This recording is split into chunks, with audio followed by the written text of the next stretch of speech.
great, ma'am. And obviously, I mean, there's no, Shalini ma'am heads the Aditya Birla World Academy. And basically, they are from the same fraternity as Birla. So, really happy to have you here, ma'am. Thank you, Ahmed. Yeah. My pleasure. Yeah. So, I mean, it would not be an exaggeration to say here that the people that we have with us, Anuradha ma'am, Shalini ma'am, Kate ma'am, actually impact thousands of lives each year and have a direct impact on how our society will shape up in the coming few years. So this discussion is not only an educational discussion, but rather on what principles our society would be structured in the coming years. So I'm sure it's going to be a really productive and an important one. Yeah. Okay, ma'am. Now, so now we can begin now. At the back end, Harshit, who is my partner, he will be working with making it live, etc. So we don't have to worry about that. Here we have to just talk as if four people are sitting in a room. Other stuff would be cleared by them. Okay. So that's that. Now, until then, ma'am, I would like to ask the first question to Shalini, ma'am, and so that we begin, which is, ma'am, what is your motivation into dedicating the entire life for education? I think it's basically, as you put it rightly, shaping the lives of students. I think nothing more rewarding than that. Giving back to the society through the students that you impact, through the education that you give them, that makes all the difference. And that is what keeps every educator going in this field. Beautiful, beautiful. Wow. So, Kate, ma'am, if you would like to also shed some light on your motivations? Sure. I always repeat the same story, and I'm not getting tired of it actually. I have a very diverse background in my education, and it is mostly connected to policy and economics actually. And when I realized the key importance of education for growing the economy and for helping the population to develop more sustainably, basically, I just got interested in education, and I'm trying to put all my brains and knowledge into realizing how can I help to improve the education so it can gradually improve the economics of develop like countries that are developing. Yeah. Wow. Wow. And rather, ma'am, yeah. Well, as you can see, I'm pretty old. So my motivation is basically children. I love the way they think. I love the way the society changes their thinking and the methods that they have evolved to learn for themselves. And this last 2 years, when the pandemic is on, it has made me realize that there is more to a child or a human being. A child learns in his own way in different scenarios, and it just excites me to know more about that. And that's my motivation. I continue to work every day and just change the way I do things myself so that it makes more sense to the person who's at the other end. And I think in online mode, this has taught us more to think a little more deeply about who's at the other end. Otherwise, one thought, okay, you are talking to somebody whom you cannot see.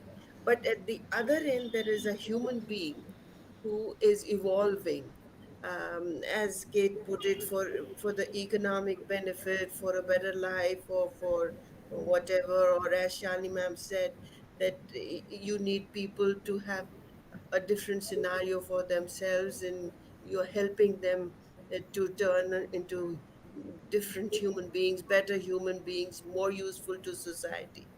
So it makes us now think even more on my motivation, that, oh, how does this person think? How does this person analyze? How does this person capture something? So, how do I make that a little bit better, a little bit more evolved especially in online? That's really Even the little words that you write in the book, each word is important. great. So it makes a lot of sense to know what is happening right now and how everybody is changing with the different things that are around us. Yes, ma'am. Yes. So I, it's very I, exciting, very exciting. yes, ma'am. I remember like once you were showing me a paragraph of NCERT and then telling me that how many hours of discussions went into just writing this one paragraph on electrolysis or something. Yes, I was yes, like, yes. so moving further to this, ma'am. So basically, Shalini, ma'am, like a few days ago, Kate, ma'am, was asking me about like she's really curious about education at Asian countries, right?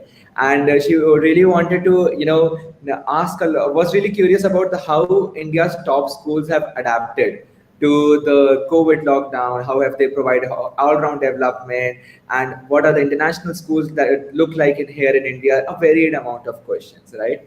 So Kate ma'am, Shalini ma'am heads the Aditya Birla World Academy. I think so. It's as top as you can get. So I can basically over to you for asking those few questions. Yeah, unmute yourself. Yeah, I guess the questions are already asked. So, what do you think are the most, I would say, interesting ideas that came up to school principals to adapt to the lockdowns in India?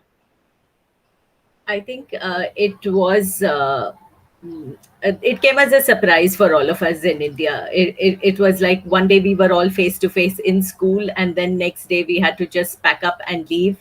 And from there we evolved. So it was not something that was thought through. We were just pushed into it. We were just pushed into adapting to the situation and making the most of it. So it was not only a challenge for our students, but it was also a challenge for our teachers, our faculty. They needed hand holding. They needed to understand how to adapt to the online teaching. So when we talk about the VUCA world and we talk about volatility and uncertainty, complexity, ambiguity, and then making our students realize that from the VUCA world there is something as known as the VUCA prime. So where you need to have a vision, you need to have an understanding, clarity, and agility. So that's exactly what we had to dive into. So we had to create that atmosphere for our students to adapt and understand the importance of keeping our learning going. We couldn't stop just because we were hit by a pandemic. Those were valuable years of their academic life, and we had to make it as meaningful as possible and as meaningful as we could make it when we were physically present in school. So there were a lot of professional development which had to be done with our teachers. So in order to adapt and understand how the various educational tech tools work. So, be it the use of the Google Classroom or even Zoom or Google Meet, looking at VoiceThread, looking at Flipgrid, Edpuzzle, the various and numerous ed tools which we had never explored before. So, our teachers needed some amount of handholding and professional development, as I said, in order to understand how all of it would work and to keep our students engaged, because the usual tendency was for students to think that it is just a passing phase. They could possibly keep their videos off and then maybe go back to sleep. So all of that meant that we had to lay down certain conditions, slowly bring in that culture of adaptation among our students also, to ensure that they were also up to and ready for the online teaching and learning. So it's been a challenging time for us, but yes, I think we've made it through and we've been successful. I know That's brilliantly brilliant. teachers are doing. Yeah, many teachers are Yeah. doing such a great job. It's such a pleasure, and one feels so How, proud that they can do it so well. exactly. How do you feel like what enabled teachers to switch so relatively fast and being successful in this? I think it's their drive and motivation, like every educator and all of us, it's their drive and motivation to not compromise on quality and to ensure that the learning of their students continued in the best possible way. So I think that's the basic motivation that drives every educator, every faculty at school. Do you feel like that, sometimes when things go back to normal, hopefully, I don't know what the new norm is, but let's assume that things come back as before, teachers will continue using their skills and things that they learned during the lockdown to improve the learning and maybe have both offline and online learning after things come back to normal. I think that will definitely happen. Blended learning, as we refer to it, is here to stay. So, I mean, having been exposed to online teaching and everything that's related to academics and the academic year, we found certain great tools, certain techniques which we can adopt, and we can always continue with them even once we are physically present. So that those are things that will remain with us. That's been a great learning for us, and we will treasure it all the time. Uh, That's great. I hope so. Anuradha, ma'am, what do you think about um, how to put it properly? What do you feel like is the most challenging part of going online? And what is the most challenging part for every educator of creating, this kind of interesting space online for children? So, yeah, what is basically the most complicated part of going online for everyone? Actually, to ensure that the student and you are on the same page to begin with, and then the and to allow the child to know that this is the depth that you need to go to. Therefore, bring in whatever tools there are to kind of show him the way, because the learning is now understood by most of us that is has to be done by the student. You have to inculcate in such a way or prepare it a field in such a way that there is curiosity and the child is immersive enough to continue to dive in more. So ask a question, find the solution, which we used to think would happen only for senior kids because they were mature enough.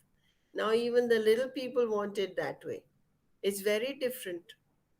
When I talk to my colleagues who are teaching younger people, Shalini ma'am would be witness to all this, that even the little children require a guidance for, okay, you can look at this and this and this and find out these answers. So when you say find out means you are making them focus on some things or some aspects, because after all, there is so much to learn. The child can get distracted any minute. In this sense, do you feel like the online space creates more distance with the teacher, or on the contrary, make pupils feel closer to their teacher when you interact Very online? close. In some cases, in some government schools where I have done a little bit of work, what they do is that the teacher, because most people don't have fast internet at home, so even if they have a mobile phone, they are not able to connect to a particular lesson which is being delivered in class. Sometimes, so they have to pre-record it, send it to them in on YouTube, which they watch on their phone, and thereafter give a reply or an answer to the teacher. So now this child feels that I have my teacher, so there is a connection for the child that my teacher gave me this, and I'm sending this reply to my teacher. So there is a huge That is a bond. very good point. Yeah, True. I've it never is a I've big. never thought of it in this way, to be Yes, honest. yes, and That's a very good. that has created another kind of positivity for the child, thinking that yeah, I have somebody's hand to hold on to. Oh, And in sorry. fact, I was Gosh. very surprised with this myself Hmm. in the beginning. In fact, I used to think that how are these government school children, say from a lower economic backdrop, who don't have laptops of this order or don't have Wi-Fi connectivity of this order. They have 4G, but they may not have good connection. But they're able to do their job. In fact, in Uttarakhand, which is a hilly state, They have this 4G there, and the children are able to work with their laptop. Say that, no, no, my teacher said to do this. So there is a connection. If they went, But do you feel like those kind of children, they were already motivated and they were already passionate about their learning? no, And if they're not, then mm, it's maybe different. um, even for those children, because there is a certain timeline and the messages are sent to each child, which is so easy with technology. So every child feels that I got a message, my message, like that. Like on a WhatsApp, you feel so many people love you because in a group, the message comes to you as well. So I'm in. Yeah, it's a very good point. Yeah. It's a very good point. I agree. That's brilliant. What about the teacher then? Does the teacher feel like they Teachers have are more stressed. pupils than ever? Maybe. They are stressed. Shalini ma'am will tell you more. Yes, they are Teachers stressed. are stressed. They are finding new Uh, ways to uh, do things. Yeah, like I was stating earlier, it's been a challenge for the teachers. Some teachers adapted very quickly and very fast. Some of them took a little bit longer than the others. I still have teachers who felt that with online, their bond with the students has actually grown stronger. Because they actually felt it was just a Zoom call away, and at any point of time, our kids were just free to ask and request the teacher, I need a one-to-one session with you, and the teacher had to just connect. So there was no reason for the bond to actually weaken. But of course, in some cases where students take a little while longer to adjust, and they feel they need more time to get to know the teacher, and that's when they would open up. That took a little longer, but I think overall, as the academic year went by and they got into the whole flow of things, I think they adapted very well. So that was something that we really learned out of the pandemic, and how sharing experiences merely over Zoom, sitting in our individual boxes, we still didn't feel we were alone. We felt we were all in it together. Of course, the physical, emotional link, Yes. that is not there. I mean, that goes without saying. If you meet up somebody and see the full body and you see all the emotions and all that is not there. But because we had to adapt to the new norm, I think it hasn't been so bad. That's what I implied by saying that people are adjusted. They do it. People and are. yeah, Yeah, I do got you curious feel about. like? Oh, Sorry, sorry, ma'am. you Sorry. go. You can go. It's okay. It's just so interesting. Yeah, actually, Shalini ma'am, I got really curious about one thing, which is that we have this kid community and we chat with them a lot. It's that there are only few schools in India who have actually been able to ace online learning to the biggest extent, right?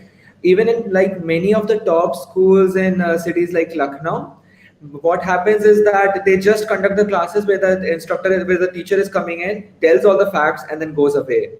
So the all-round development and leading not only to just content but rather character building, and doing that virtually. Only few schools have been able to do so. So I'm sure like Ma'am Aditya Birla World Academy must have done so. So what we want to hear is how was that possible, ma'am? The holistic learning, not just classes, but like you were mentioning, one is to one mentorship sessions. If you would like to elaborate on that only. Yeah, talking about one is to one mentor, it happened in terms of peer learning, where teachers were there to support each other, and also at the same time they were there to support the students as well. So we still had to prepare for the board exams, keep the learning going. We had internal assessments which had to be completed. We had, say, in the IBDP, we do something known as an extended essay. So all those submissions had to happen. So they required guidance from the teachers with the science practical sciences. The teachers faced a lot of challenge because they didn't have access to the labs, experiments had to be conducted, lab reports had to be generated. So all of that was a challenge for sure.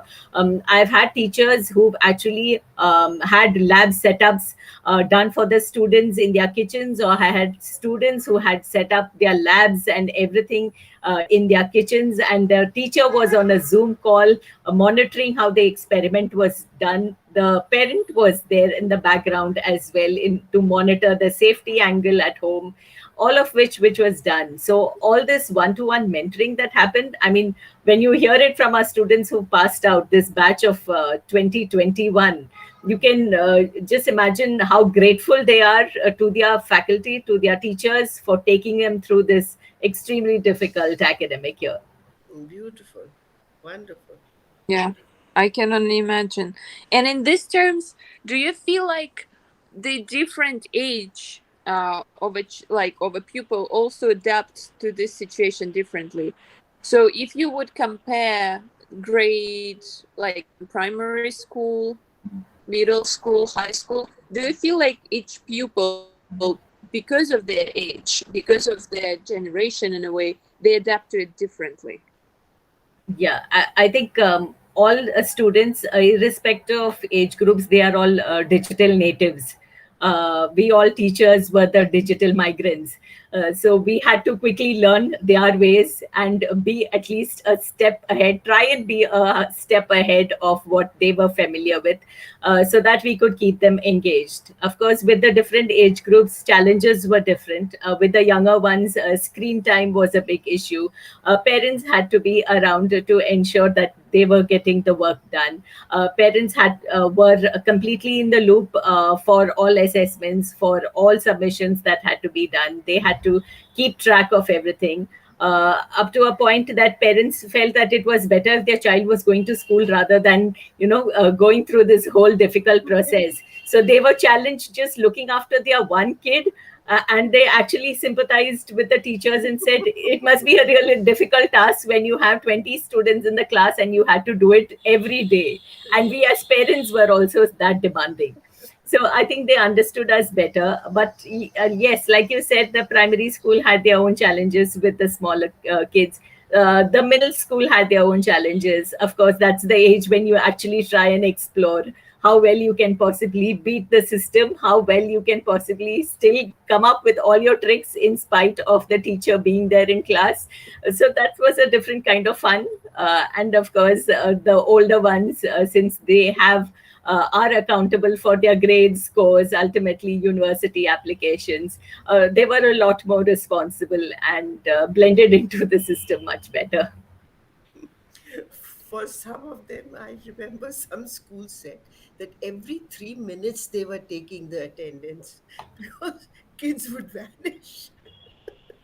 In the beginning, it was a real challenge. And of course, Following up with this, yeah.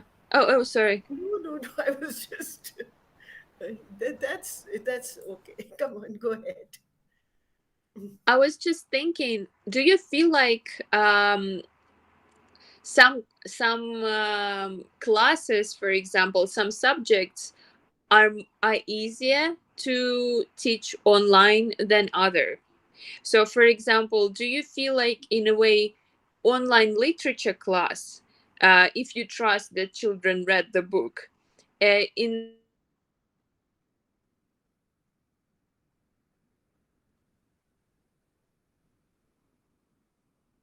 be easier to teach online I think so. There must be some internet issue with Kate, ma'am. Yeah, I think so. We can wait for her a little bit. But ma'am, Shalini, ma'am, her question was, what is the subject dependency in online teaching? I mean, is English easier to teach than STEM? Yeah, in certain subjects, I would say a little bit more easier than the others, especially when it came to the sciences.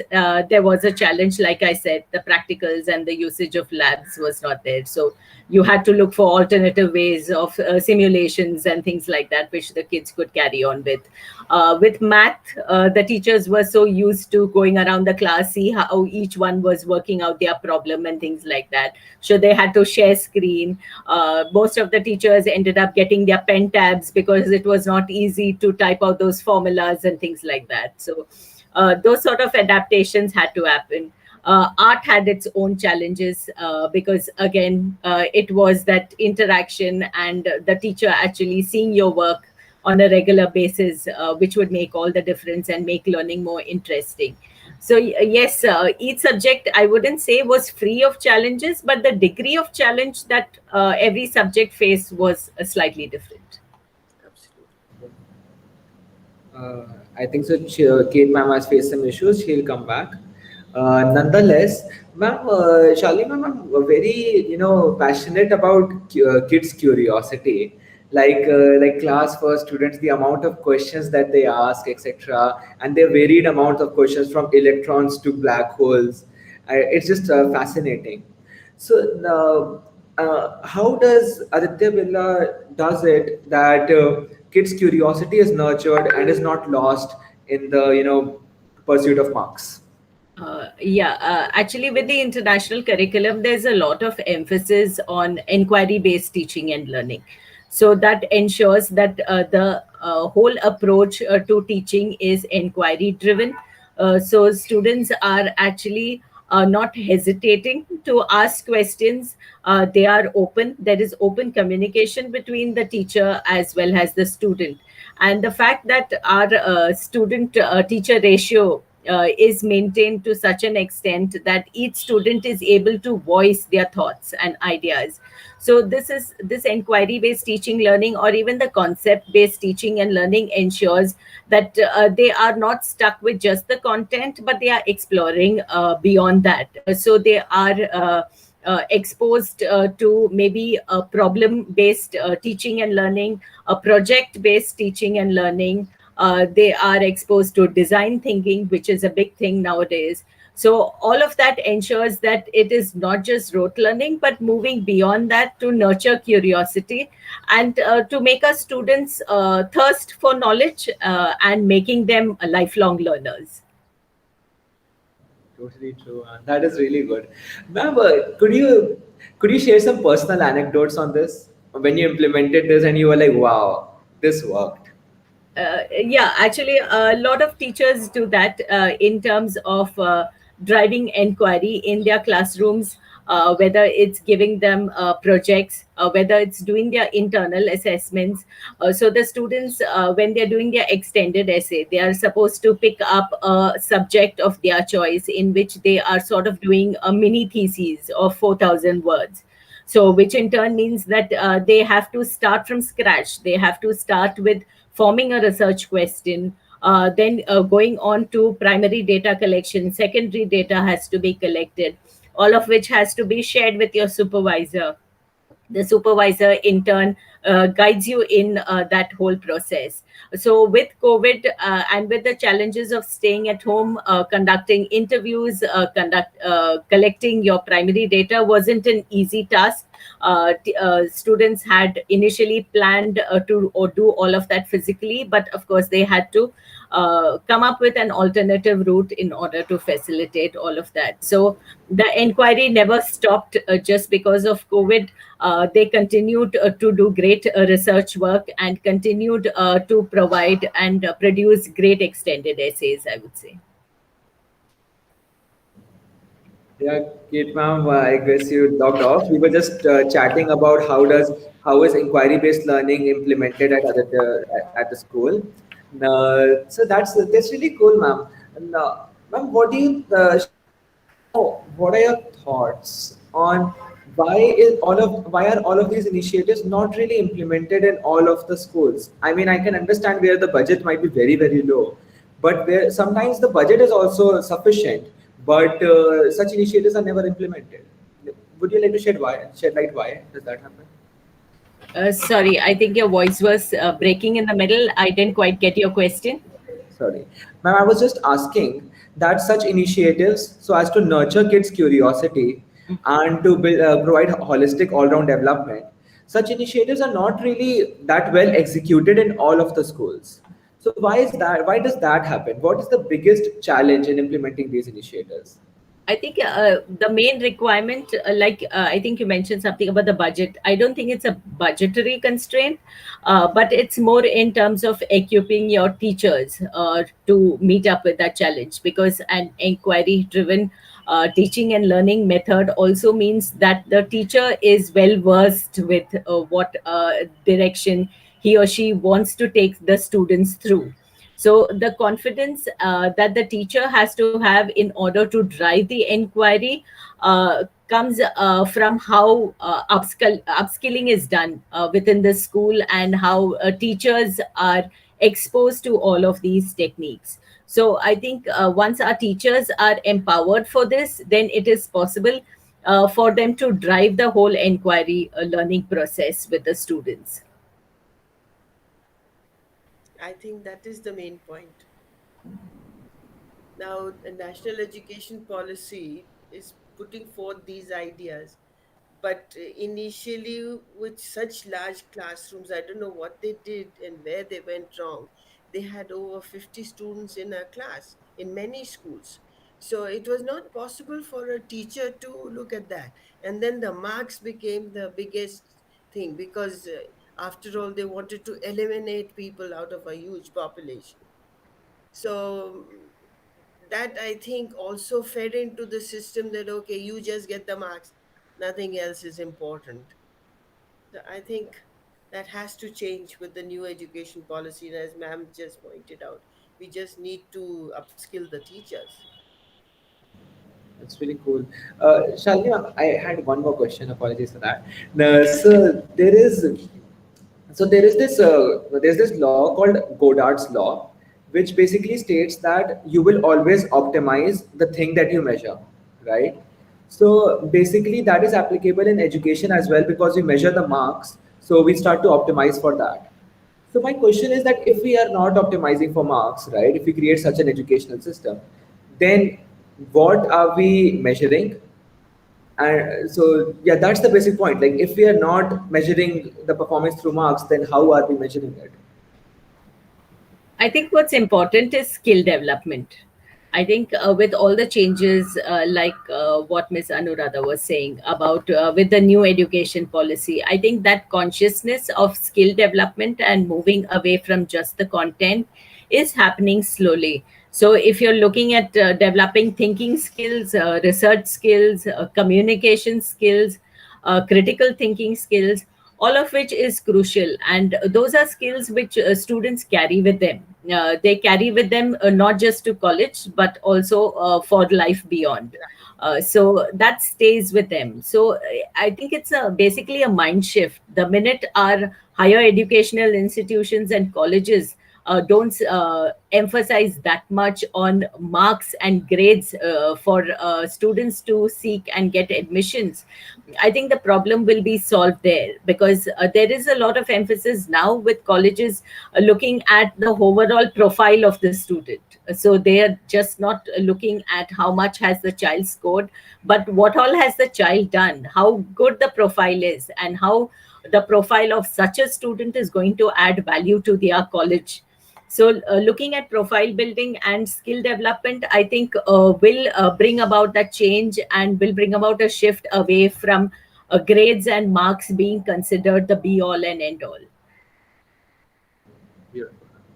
So, Vam, now that we're entering the closing notes, so now I would request the three speakers to just share two lines on the utopian education system, right? So I'll begin with Anuradha, ma'am. Well, two lines you want on it.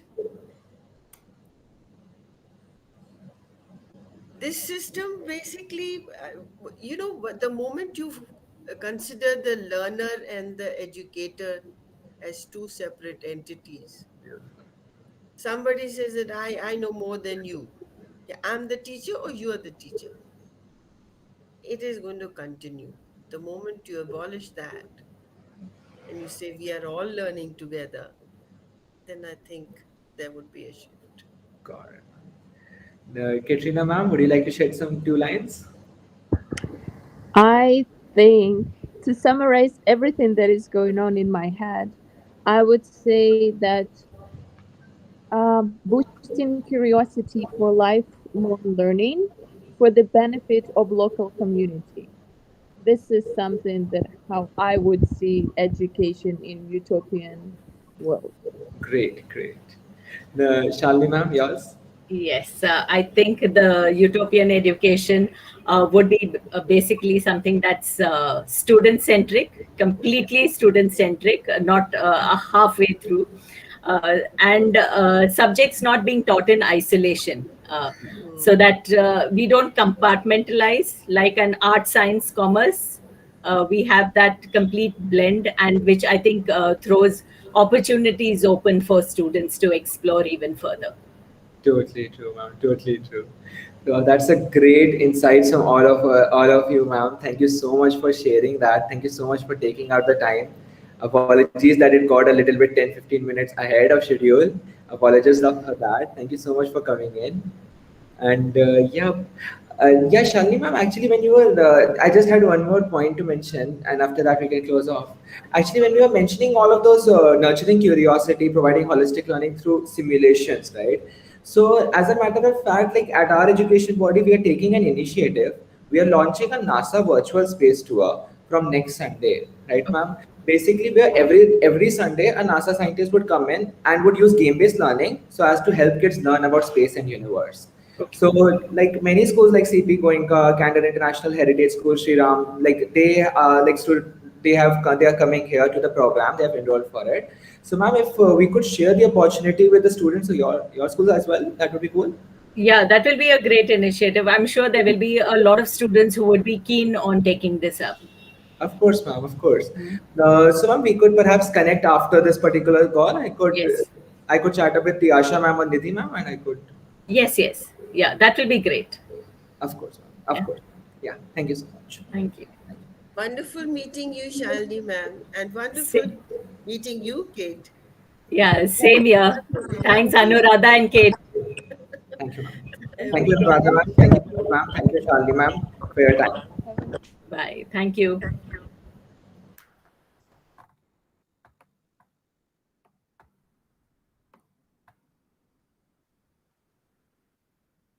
Harshit, hi.